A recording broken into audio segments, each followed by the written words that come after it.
What's up everybody, welcome back to the channel, and in this video we are going to be talking about the birth of God according to the secret book of John.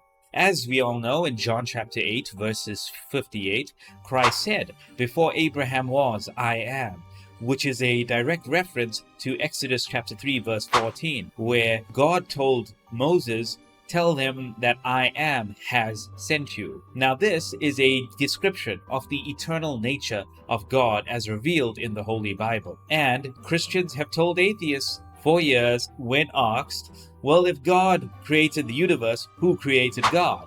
And Christians reply, well, God was never created. Well, let's see what the secret book of John has to say about that. So the book opens up with the Apostle John being saddened because Christ has left. And then there is a Pharisee named Arimaneus who is making fun of the Apostle John. He tells him, the Nazarene has deceived you. So John, like all humans, has an ego and he feels sad about this. So he goes off into the wilderness, and all of a sudden Christ appears to him. Or at least John thought it was Christ, because then this figure begins changing forms. And it says to John, "Why are you afraid?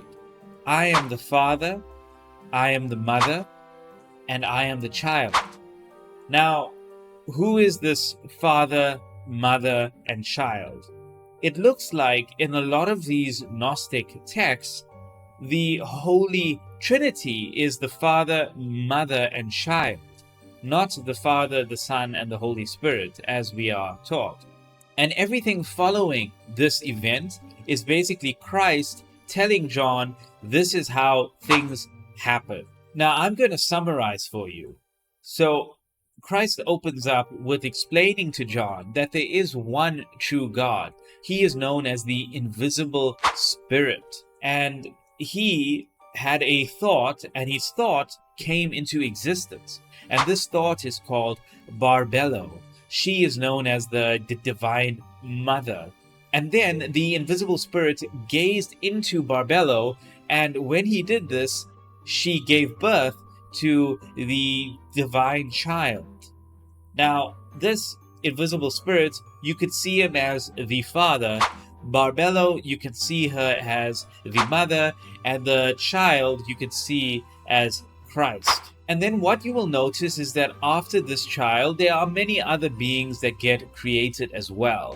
And all of these beings have to be created with the approval of the invisible Spirit, as well as their partner, because all these beings have a partner to mate with. And eventually we get down to a being called Sophia. And Sophia, she decides that she is going to give birth or create a being without the consent of the invisible Spirit or her partner. And the result of this is pretty bleak. She creates this being that has the head of a lion and the body of a serpent, a being who constantly lives in ignorance, constantly thinks that he's more important than he actually is. So she casts him out into the void and shrouds him in a cloud.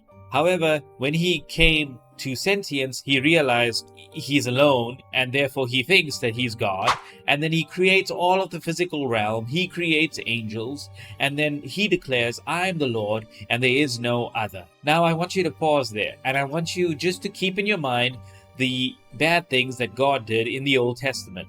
Things like the annihilation of the Amalekites, things that make Christian apologists want to tap dance all night long. Now, at some point, Yaldabaoth takes the power or some power from Sophia, his mother. And then he declares, "I am a jealous God," which made the angels all around him question, like, why would he need to say that if there were no other gods? Now, as for Sophia, her power levels are running really low. So she cries out to the invisible Spirit for help. She repents of her wrongdoing, and she then is taken up to the ninth heaven, because all of creation really pleaded on her behalf to the invisible Spirit to help her. So after Sophia ascended to the ninth heaven, a voice cracks from the heavens onto this realm, and the voice says, "Humanity exists, and the child of humanity."